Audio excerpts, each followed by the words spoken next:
All right, today we're going to get into something that, let's be honest, affects pretty much all of us at work, our relationships with our colleagues. We're going to explore how to build much healthier boundaries so you can find a way to connect that doesn't leave you feeling totally drained. So let's just start with this question. Does that hit home for you? Do you ever leave a meeting or just a simple conversation with a coworker and feel completely exhausted?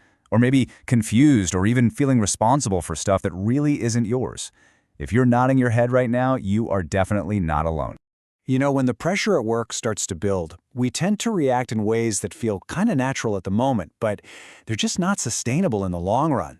We basically swing like a pendulum between two really unhealthy extremes when we're trying to manage our work relationships and all the emotions that come with them.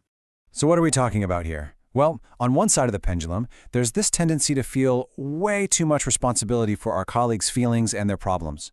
And on the complete other side, there's the impulse to just cut ourselves off completely to protect our own energy. Let's break these two down. So here they are, side by side. Enmeshment versus detachment.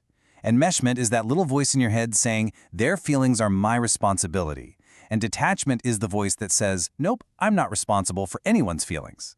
Now, they look like total opposites, right? But here's the thing. Both of these mindsets end up leading to the same place: frustration, burnout, and a real sense of disconnection.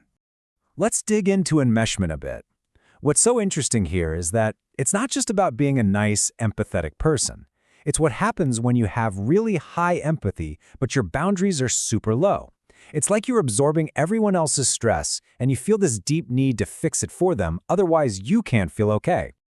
Do any of these sound a little familiar? Maybe you feel that almost frantic urge to jump in and solve a teammate's problem before they even ask for help. Or maybe your entire mood for the day hinges on whether your boss seemed happy in that morning meeting. That's professional enmeshment, and it is a surefire recipe for complete and utter exhaustion. Okay, now for the other extreme. Detachment. And here's the really crucial insight. Detachment usually doesn't come from not caring. A lot of the time, it comes from being so overwhelmed by caring that it actually becomes painful. So to protect yourself, you build a wall. You end up with these super high boundaries, but really low empathy.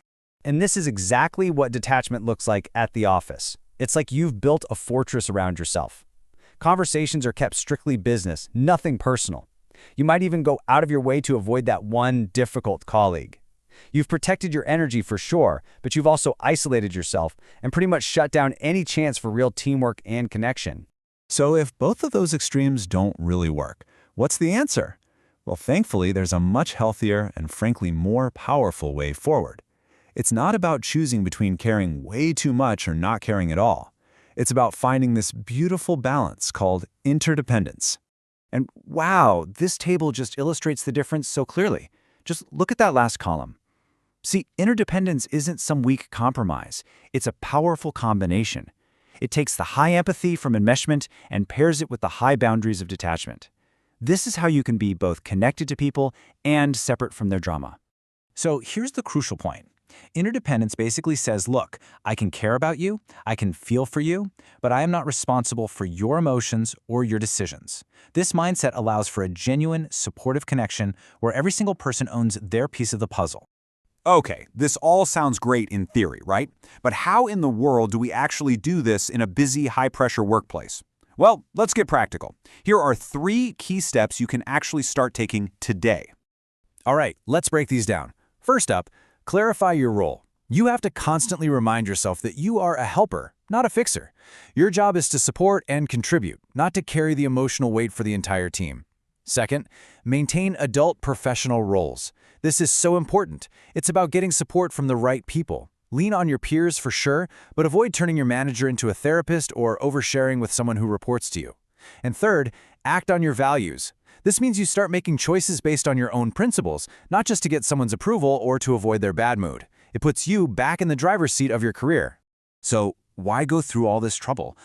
What's the big payoff?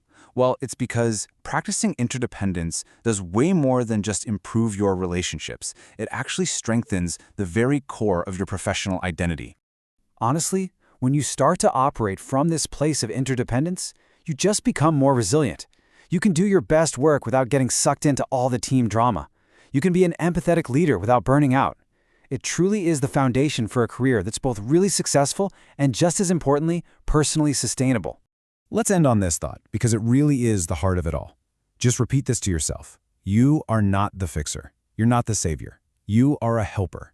And your colleagues? They are responsible for their own lives. By letting go of that need to fix everything, you actually empower yourself and the people around you to step up, and that fosters a much healthier and more effective workplace for everybody.